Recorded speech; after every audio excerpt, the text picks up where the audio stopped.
You open your phone, you scroll. Every face you know is right there, smiling, posing, tagged, tagged again. Except one. There's always one person in your life who has never posted a photo of themselves. You've probably wondered why. Maybe you've even asked them. And the answer they gave you was probably small, forgettable, like, I just don't really post. But the real answer is far stranger. It reaches back further than the app on your phone. It reaches back to the earliest human bands that ever sat around a fire and decided, without knowing it, who was safe to be seen by. Here's the reframe.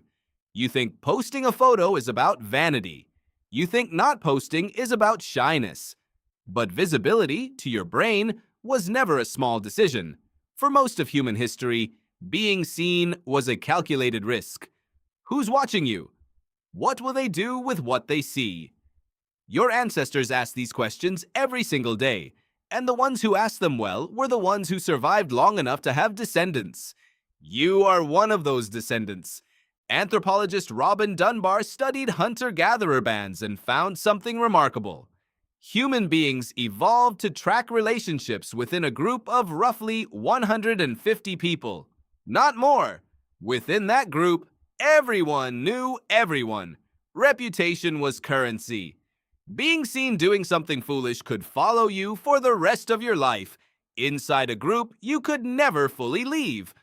Now stretch that group to 8 billion people, because that's roughly the audience your phone is technically connected to.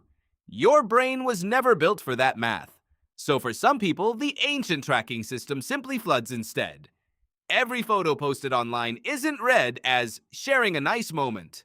It's read as broadcasting your face to a tribe with no edges and no end. Sociologist Erving Goffman becomes useful here.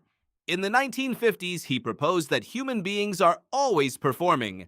He called it the presentation of self.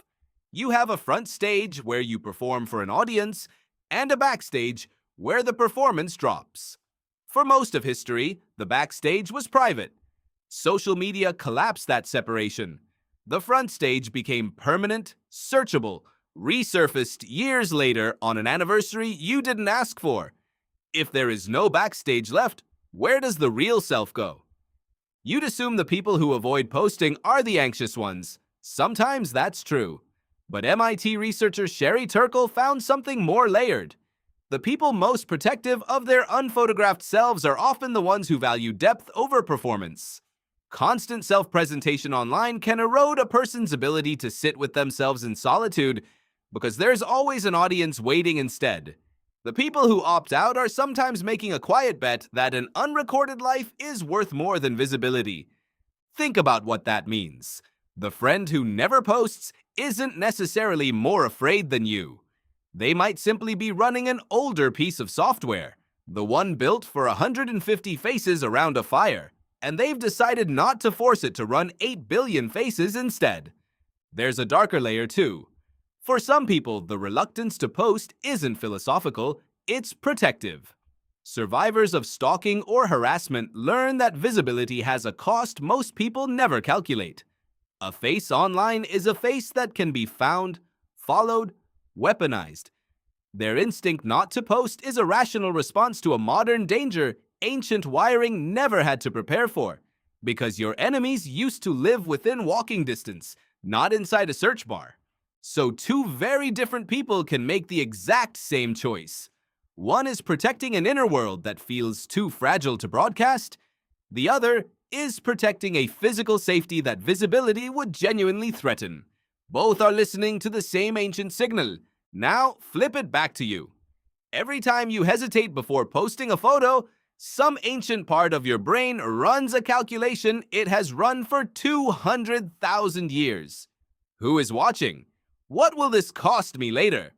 Most of the time, you don't feel it happening. It's just a flicker, a half-second pause. But for some people, that flicker never resolves into post-it. And that isn't a flaw. It's a very old system doing exactly what it was built to do, aimed at a world it was never designed for. You live inside the first human society in history where being unseen has become the unusual choice.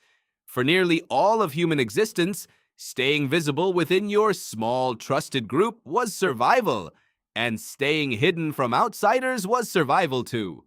Now the two have been fused into one feed, one audience, one blurry category called everyone. So the next time you notice that one person who never shows up in your feed, you don't have to assume they're hiding something broken.